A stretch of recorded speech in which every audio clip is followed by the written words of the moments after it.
So mga Asaltek, welcome back to our YouTube channel. At, hindi tayo makapag-upload ng daily dahil busy tayo sa business ng mga Asaltek. At ito nga pala yung bagong dating na binebenta natin, no. Isda nga pala to, no. Ito pala yung tuna pa nga mga Asaltek, no. Yan.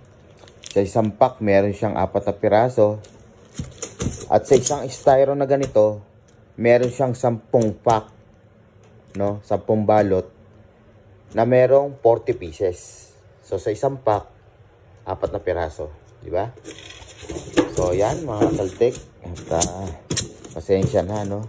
Update lang ako dahil alam ko naghihintay na kayo sa blinag ko nung nakaraan na kukuha tayo ng sasakyan, no. At ito pa, meron pa dito, no, mga Asaltek, kasi ito na order na to. At 2 box din yan. I-deliver na natin. Ayan. So pinakita ko lang mga Asaltek. Kaya sa mga gusto order, para all good, sa mga kababayan ko na nandito sa Japan, order na kayo mga Asaltek. So 4 na box yan, no. So naipaliwanag ko ba na mabuti? So ipapaliwanag ko na mabuti mga Asaltek, no. So ito, isang pack. Meron siyang 4 na piraso. Tuna pa ngayon, no. So ang benta ko dito mga Asaltek is 800 yen. Di ba? So ang isang pack na 4 na piraso. So pwede ka rin naman bumili ng 2 piraso, 3, 4, 5. Depende sa'yo, di ba? Kung gaano karaming gusto mo. Ngayon, kung isang box ang bibilin mo mga Asaltek, may discount ka. Ibibigay ko siya ng 7,500 yen. Diba? So, nagkakalaman siya ng 10 pirasong ganito. 10 pack na ganito, no? So, ang panga niya is nasa 40 pieces. So, makakamura ka, diba? O, yun lang. Kaya sa mga gusto order, mga Asaltek, PM lang kayo sa Facebook ko. Para all good. Diba? Yun lang. Update lang ako.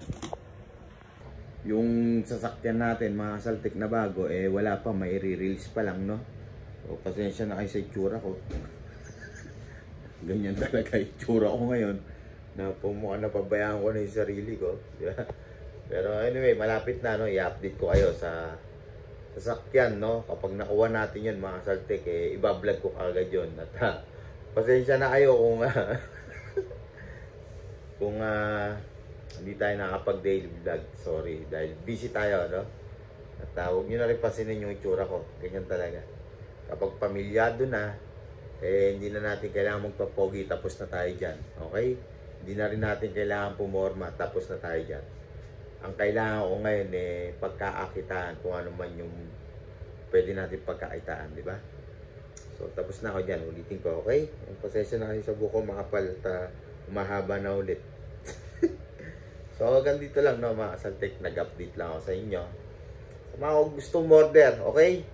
Ulitin ko, may mga tinda rin ako na fresh meat, pork meat, okay? Mga fresh pork meat na bagong katay. Galing sa katayan mismo yun, mga Asaltek. Kapag gusto in-order ko yun. At meron din dito, yan.